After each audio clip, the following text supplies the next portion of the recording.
All right. What is happening? What is happening? Another day. Another day is done. Another day is happening. I don't know. I like to get here in the changeover period. It's the witching hour, right? The time right in between the days.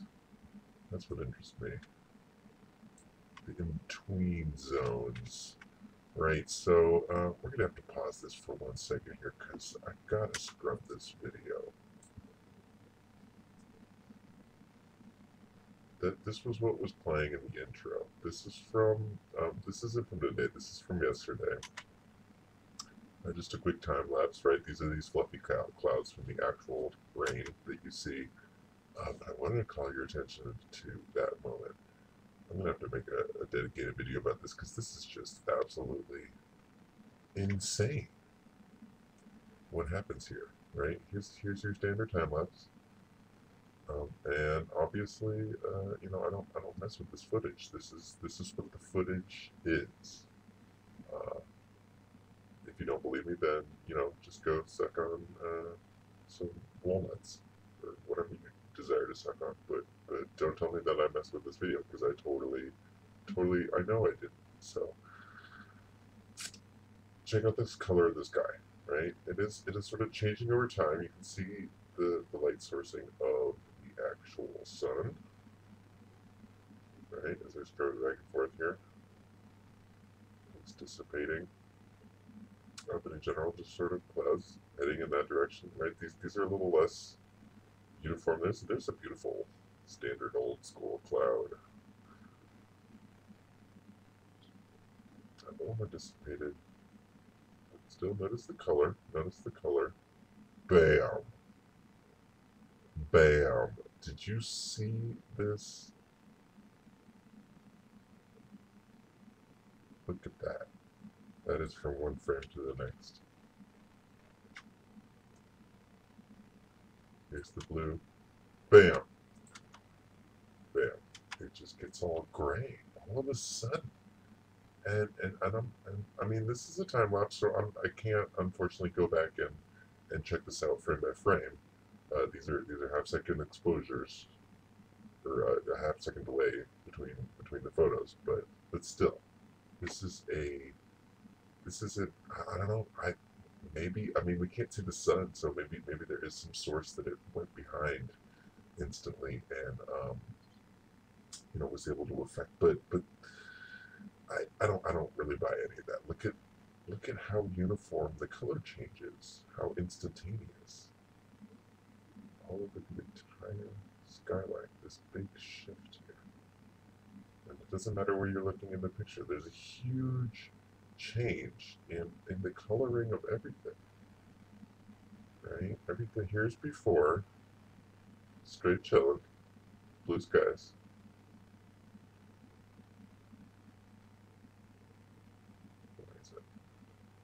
Bam. What is that? What is that? continues to dissipate. But it remains this color, right? It doesn't go back. It is definitely sundown. This is sort of around that time. As you can see from the clouds as well, the coloring. But still, just that flash, blowing my mind. Anyways, let's move on to some other content. The rain has been beautiful. It's been insane. There's been so much water just flowing all through the local community. It doesn't really matter where you are in LA. There's going to be water flowing, and it's a beautiful thing to see.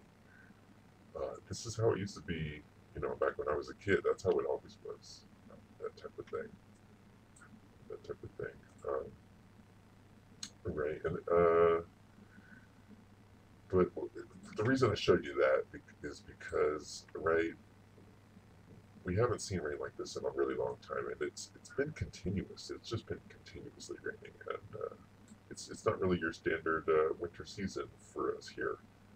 And what I'm thinking is, notice even already this vegetation that's beginning to grow there.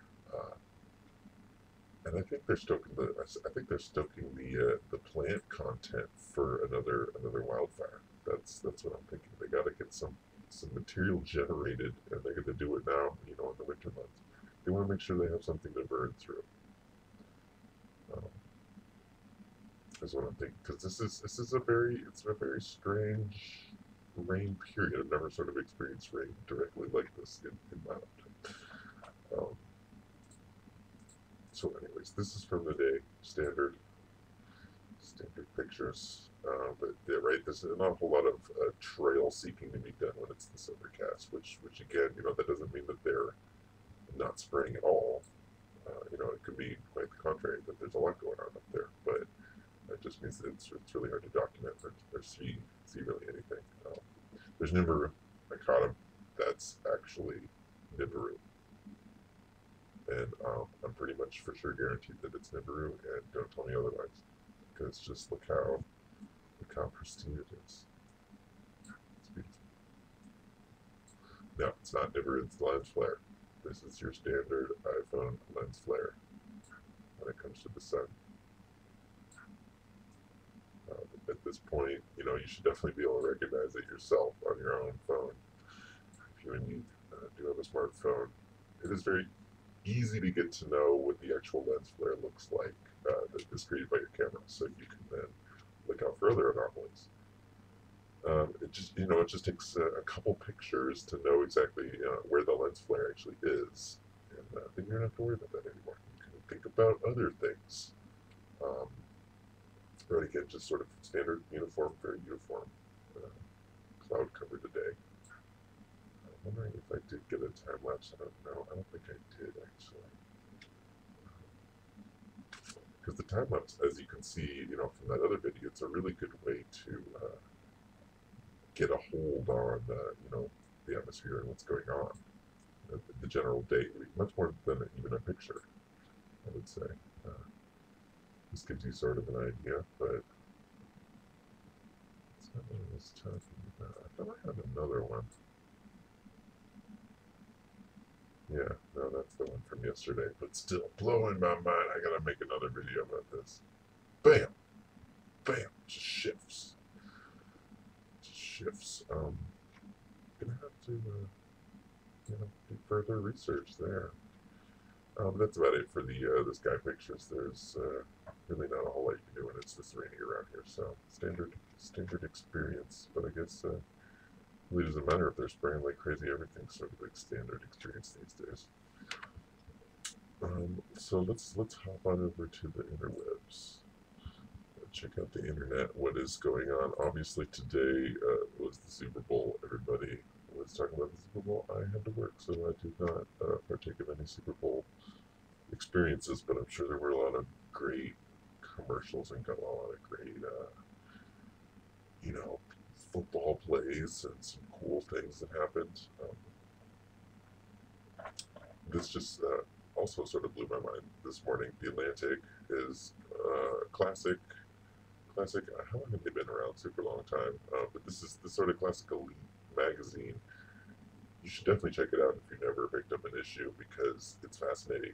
You'll get right into the mindset of being in above the middle class, or above the fold. It's just ads for shiny watches and diamonds and that kind of stuff, and lots of articles trying to explain to rich people, why maybe they shouldn't step all over poor people. Or it's usually just a bunch of sort of pat on the back, sort of, we're thinking and worrying about the future, and here's some things we're thinking about. But at the same time, there's also a ton of, symbolism, predictive programming, all that kind of stuff. And I think, people that are in the know definitely read the Atlantic, and they can wink at each other with this. So this is apparently the third year that they've done this Super Owl Sunday. Superb Owl Sunday. The third one. So, right, special Sunday event, photographic essay, so that you feel the magnificent birds of prey. So I hope I don't have to start at square one about symbolism and owls and Illuminati and ball worship and all that kind of stuff. That should be pretty clear. But I just wanted to call your attention to the fact that on this very important day of ritual for the Super Bowl, the Atlantic was releasing an article about owls, and let's just take a peek, right?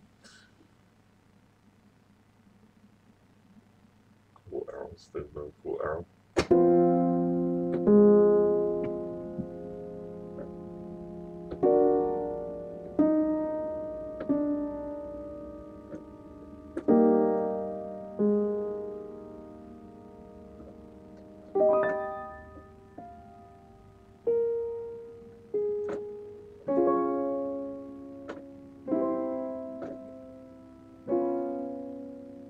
This guy's pretty cool. He's hiding. This guy's got really furry feet. That's more sort of the standard owl that I know. But as you can tell, there's owls all over the place. Many different types. And they're all totally beautiful. Look at that one. Look how cute they are too. Just hiding out in this tree. They always seem like they're thinking something, right? Like, what is this guy up to? He's got some thoughts on his mind. Or just totally gorgeous. Or a mess. So many ranges of character that you can find in owls. Right? What is it with that? Let's kind of scroll through here. Right, but so here was, I guess they just went on Wikipedia, found some cool owl pictures, but they decided that was really important to do on Super Bowl Sunday. That was their contribution to Super Bowl Sunday, was this owl worship. So on a day of great worship is right. Is this the same thing? Is looking at this series of owl pictures the same as watching the Super Bowl, or in some way correlated or connected in any way? I mean, I would say yes. The Atlantic is not fucking around. Okay. Moving on. This I thought was also pretty nuts. Police stopped people for covering their faces from facial recognition camera, then fined man 90 pounds after he protested. So this is happening in the UK, which is definitely like ground zero for the surveillance state and everything that's going on there. So let's check out this video.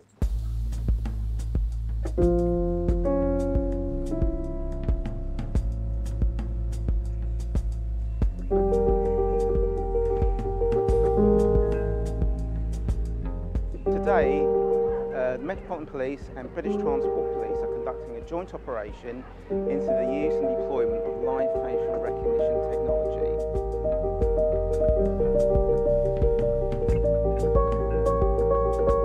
It's an invasion of our privacy, it really is. I can't see no other way around it, to be honest. Cons, in my opinion, would be, I have the idea that if it develops into something more than just criminal investigations, people will use it for other reasons, like advertising, for example, then in my opinion, it would be less legitimate, I'd say, breach of someone's intimacy. Loads of different people all around.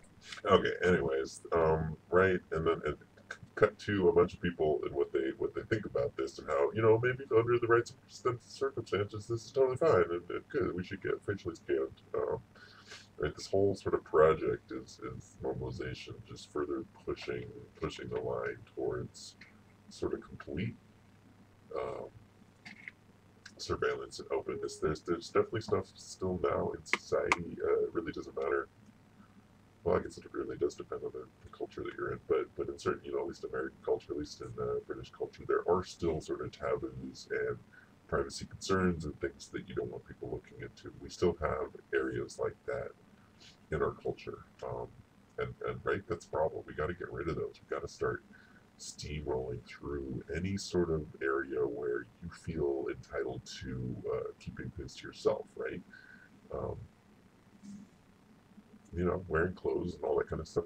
Everybody should just have like a naked picture of themselves on the internet available, or the government should have a naked picture of you, because that's the only way they're going to be able to keep track of what's going on with your body, right? And that should be possibly publicly available, or I don't know, right? So that's sort of an example. Like, we're not quite there yet. We're willing to have our naked pictures sort of every 6 months uploaded to the cloud for medical or surveillance reasons. But I think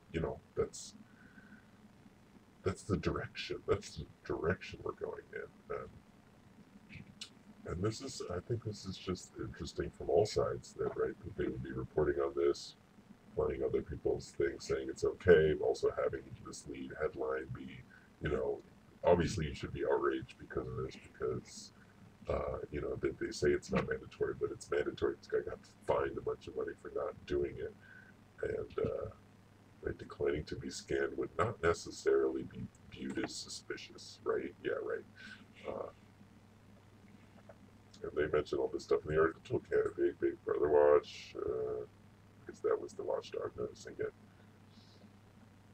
And they sort of say this is in trials. Things are always in trials, right? Until they're fully normalized and not really thought about anymore, until they're just all over the place, right?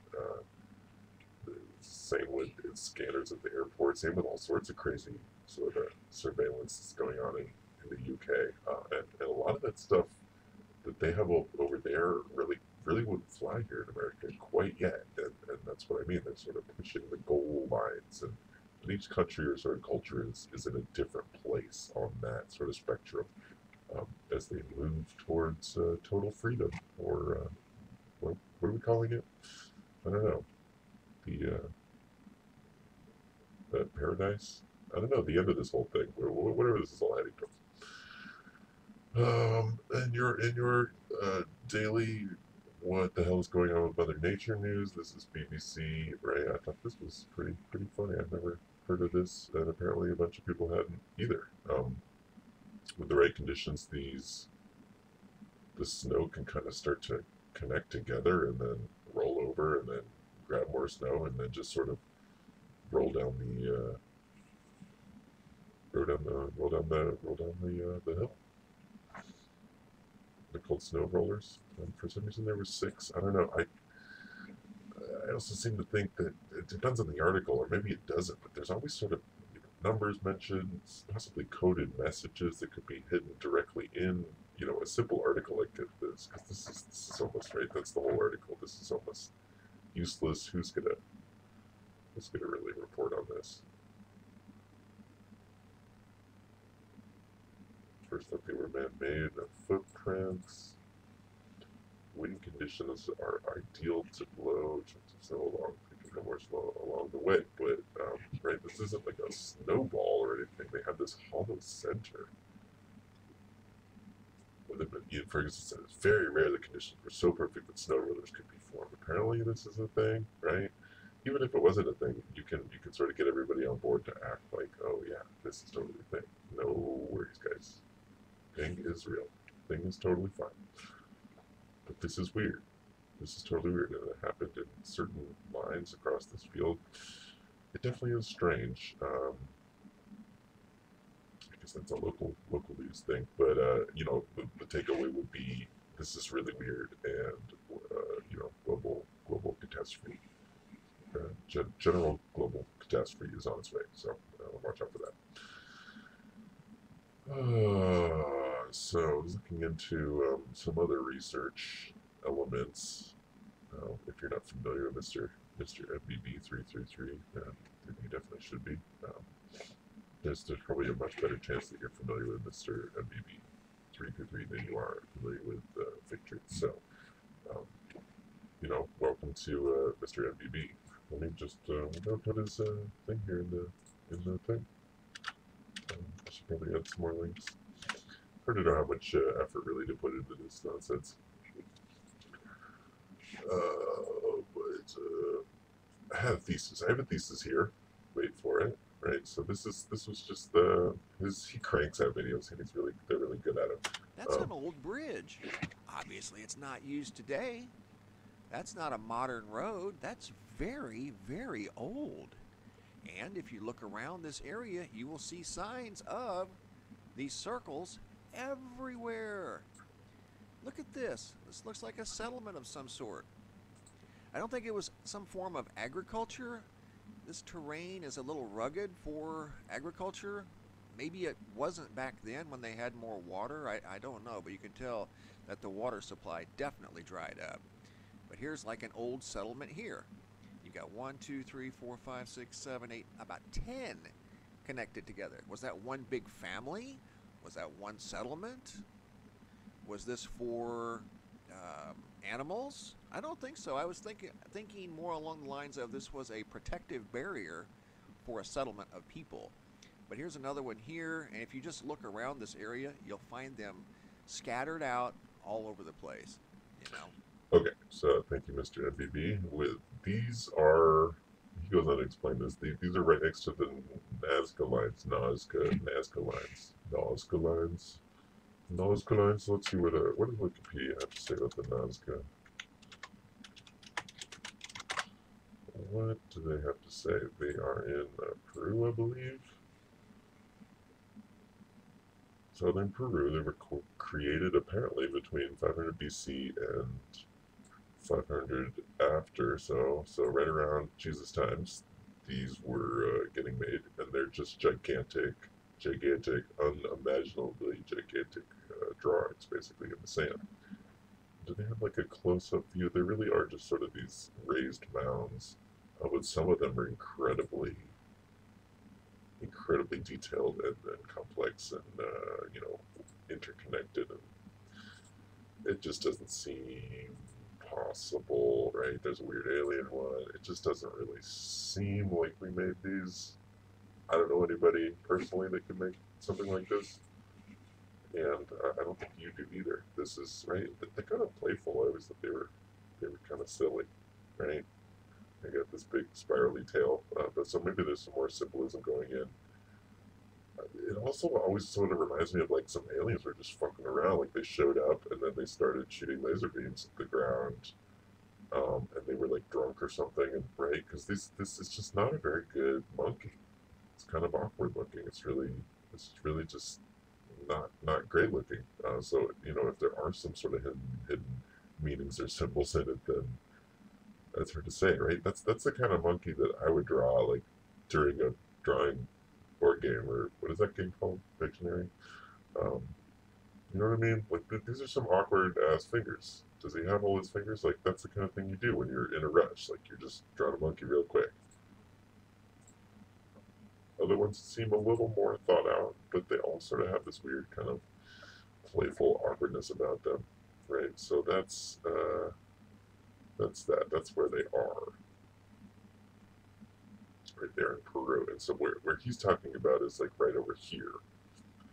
And right, these sort of stones is similar to the lines themselves. These stones sort of raised circles, but sort of connecting to each other in sort of bubble shapes. And I mean, how do you describe it? It's they look like corrals or something almost, So, but what that made me think of right away was this video that I watched from Michael Tellinger. Here's the actual video. This is just a ripoff. Michael Tellinger's pretty old school, so he gets sort of his stuff copied around a little bit. But he did a whole giant thing I thought it was pretty compelling about Africa and how these are all over the place there as well, like literally all over the place. And his whole thing was that they look a little awkward. They look like they're sort of falling apart, but they definitely have a lot of crazy, exactitude in them, and some real serious. If it's dead reckoning, then that's pretty hardcore. And then depending on when these were actually high powered, that they were actually having a lot of things going on in them. There weren't just stone circles. That there was, I don't know, maybe some big structures. I don't know, made out of whatever they had around, grass stuff. I don't know exactly where these are, but I just really wanted to call your attention to the correlation between what Mr. MBB is looking at here in Peru next to the Nazca lines, and what Tellinger was noticing in Africa. They just seem very, very, very similar to me. There's no sort of pictorial things going on in Africa, as far as I know, right? This is in Colorado, but a bunch of this stuff is more in the Americas, which is again interesting. But I still think there must be some sort of correlation between Nazca and these old South African roads.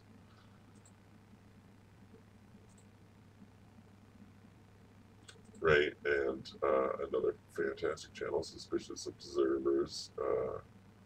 They talk a lot about the past and catastrophes, and just amazingly researched. This is a really good channel, and they just have a little excerpt that he added on here at the end. I want to play this from Dr. Dunning. Be safe, everyone. What were all these ancient people saying? What were all these people trying to remember? We must take the words left to us in generations of oral histories and written records of observations in the sky as instances of events that were not the norm. They were so important and unusual that they have come through time as warnings left by our brothers and sisters of the ancient past. These events were not lunar eclipses or earthquakes. Now in this time, with our understanding of celestial mechanics, atmospheric, and geological sciences, we must try to make sense of these recorded events and untangle them from worship and prophecy. It's time to look at them for what they actually provide as a roadmap of things to come. We can ask the question, has the Earth stopped rotating for any length of time in recorded history? And the voices call out to us from the ancient Middle East. The book of Joshua in 1405 BC. O sun, stand still over Gibeon. O moon, over the valley of Iasion. 1013. The sun stood still, and the moon stood motionless while the nation took vengeance on its enemies. The event is recorded in the scroll of the Upright One. The sun stood motionless in the middle of the sky. It did not set for a full day, and those same voices call out to us from ancient Peru. Also in 1405 BC, the 40th Inca Capac was Pachacudi, the reformer that started the worship of the sun god Inti. In 1405 there occurred a frightening darkness. Quote, good customs were forgotten, and people were given to all manner of vice. There was no dawn for 20 hours. After a great outcry, confessions of sins and sacrifices and prayers, the sun finally rose. Has the world experienced a global cataclysm before? And will it happen again? And what was remembered, and how is it described to begin again? The voices call out from the ancient American Indians, and this is the ninth and last sign. You will hear a dwelling place in the heavens above the earth that shall fall in a great crash. It will appear as a blue star. Very soon after this, the ceremonies of my people will cease. Has this cataclysm happened before? The voices call out from ancient China. There were seen fire-breathing dragons leaping into the sky. They call out from ancient Siberia. The earth was on fire from both horizons. And they call again from the ancient past in the voices of the Inca. At the Intihuatana was a stone cut with great precision to observe and measure the movements of the sun. The name meant that which binds the... I think you get what I'm sort of pointing at here. I mean, I hope you do at least. This is being talked about currently all over the place. There's this vast connection on our planet, and in our inability to know exactly what areas are connecting to what time periods in our history. It's almost impossible to know, I would say, because things have been overwritten, over created, overdone. Doesn't matter what you're looking at. It's really, a textbook, a picture. It's hard to know really what you're looking at. What is this YouTube video? I don't know. It somehow just appeared. Interviewing you, Hey. wondering about why that is. And it suddenly hit me that, most of what they talk about on Ancient Aliens is really exciting and interesting information, and it has incredible discoveries and so forth. But when you get to showing physical evidence of ancient sites that actually are energy generating devices that still give us energy, that cannot be denied, we show it scientifically, that changes the game completely, doesn't it? It does, yes, it really does. And it's no longer speculation. Yeah, Tellinger tends to ramble a little bit. I guess everybody does to a certain point. But right, he goes into a great detail about these stone circles and what they mean and what they could possibly signify. And yeah, a lot about the sacred geometry that was involved in them. Often think of Africa as just being a bunch of, I don't even want to go there, basically, but not exactly Western European civilized large buildings and all that. But, maybe according to Black Panther, they actually had a bunch of ultra advanced civilized things going on there, and then through some global cataclysm explained by suspicious observers, they got into trouble, and everything was erased or just obliterated, vaporized in the moment, and this is all that was left. Maybe this was just the foundation, or just a tiny little aspect to it.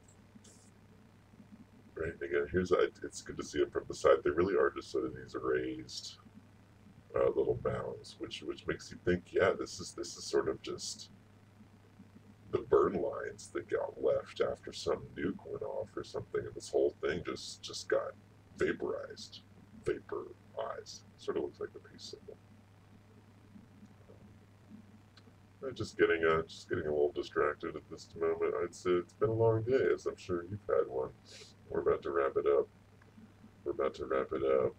So let me just take you back to that video, because I really gotta highlight this thing, because this is, I don't know what to make of it. I'm gonna have to keep taking some more time lapses, because it's a really good way to see what's going on out there in the world.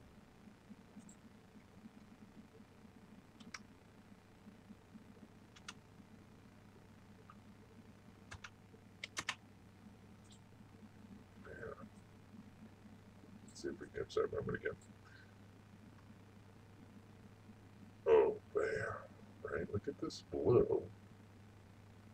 And then it just snap. It's like the whole sky just like morphs. What could that possibly be? Could that possibly be just the sun going behind a building? So the sun isn't going down because it's still bright out. This was not exactly sundown, I would say. This was sometime like, I don't know, 3 o'clock, 4 o'clock. How is that even possible?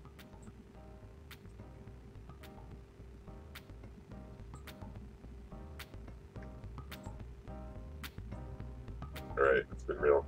We'll see you guys tomorrow. Big Truth out.